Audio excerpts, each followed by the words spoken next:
farxad weyn bay tahay inaan caawa fursadan helo oo intan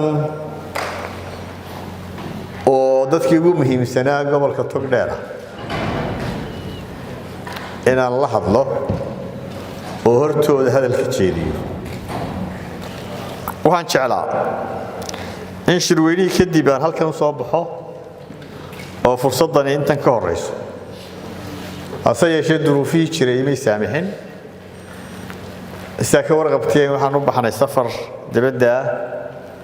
oo kula soo hadlaynay beesha caalamka kadibna safar yar oo Yurub aan u baxay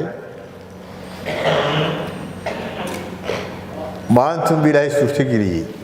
inaynu soo nimaadno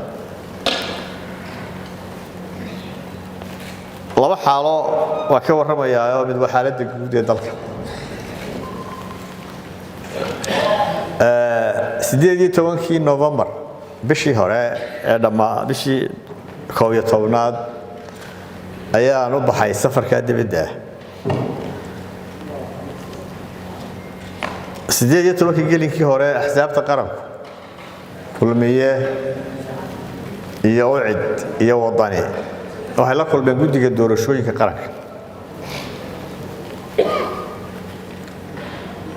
xisbiga kulmiye maxamed kaahin baa ka socday wasiir daakhilina gudoomiye ku-xigeenna Faysal iyo Xarsina waa joogeen anna waan joogay komishanka waxa warkoodu ku koobnaa doorashadii madaxtooyada waanu diyaarinay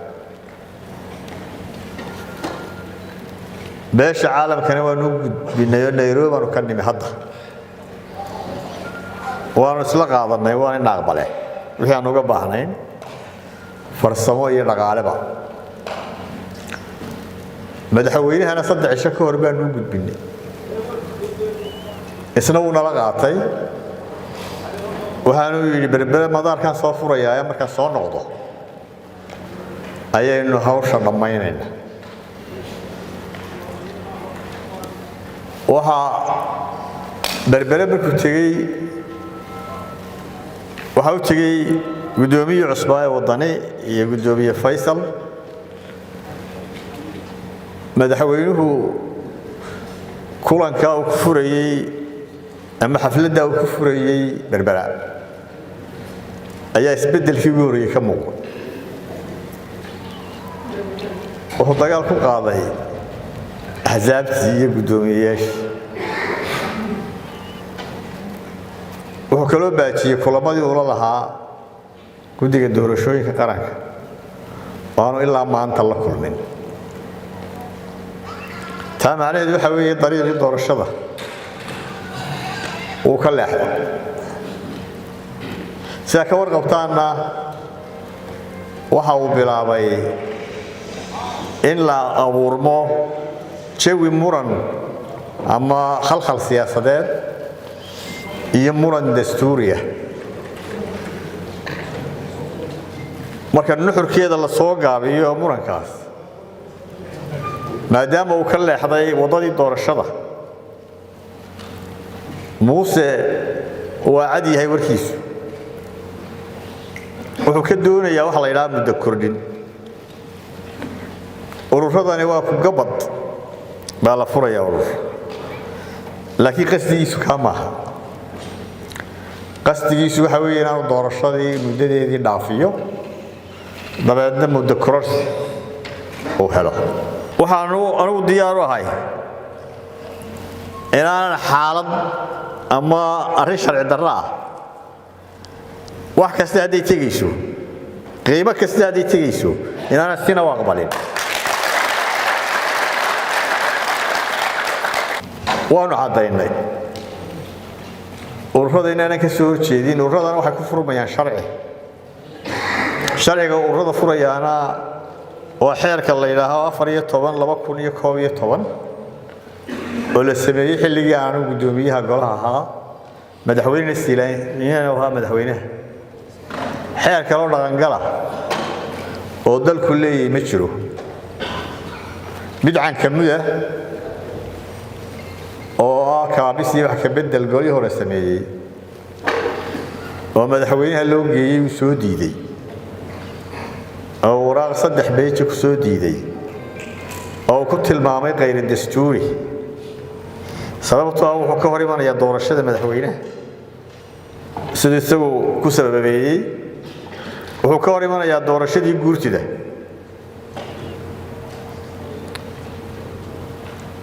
iyo laba sababood oo kale ayuu ku sababeeyay inuu soo celiyo hase yeeshee khilaaf ka dhashay baarlamaanka ka warhaysteen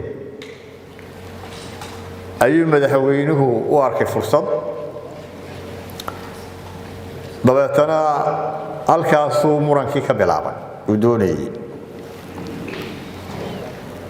go'aanka xisbiga wadani iyo axsaabta mucaaradka ah iyo anigoo musharax madaxweynaha waxa weeye inaanan sinaba u ogolaanin wax sharci darro ah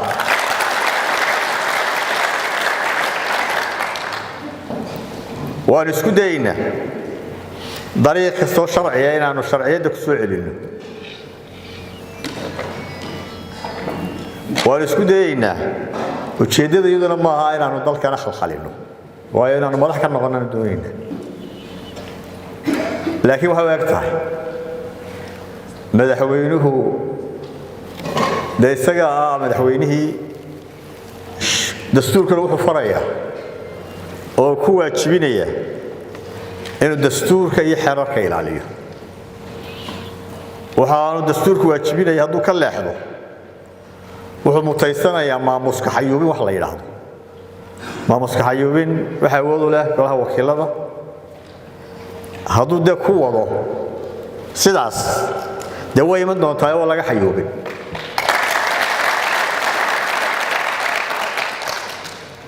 waxaan idinku imi inaynu iswaraysanno xisbigu wuu koray muddada ayuu jiray xisbiga ugu daayar weeye wuxuu noqday xisbiga ugu weyn maanta wadani xisbi الحاكم baa jiro kulmiya la yiraahdo anagu siyaasiyan wadani ama reer wadani ba waxaanu qabnaa siyaasadda inaynu kaga adkaanay kulmiye waxaana maraka ah doorashadii ugu dambeysay baarlamaanka iyo deegaanka isagoo xisbi الحاكم baynu ka adkaanay waxaynu kaga adkaanay golayaashii deegaanka 6 gobol berberu ka helay golii wakiilada mucaaradku 12 bay heleen wadanina xisbiga ugu ballaaran buu noqday shirgudoonkii awgeeyay dagaalkii ka dhacayna waa laga guuleystay xukuumadda wadani baa ku guuleystay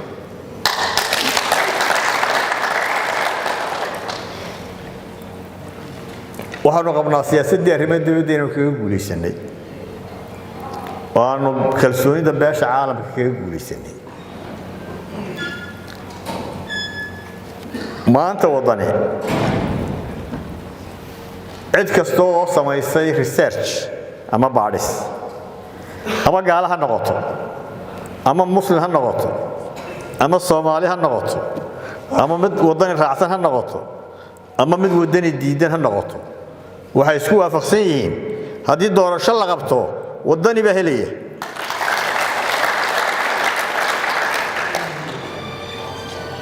taasi waa tamuusatiinka jiirsiisay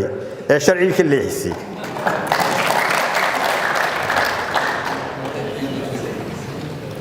waxaan idinku imi inaan idiin warramo anigu go'aankayga waan idiin sheegay waxaan isku dayaynaa waddo kasta oo loogu soo celiyay sharciyadda muuse inaan ku soo celin haddii lagu soo celin kari waayo waynu ka tashanaynaa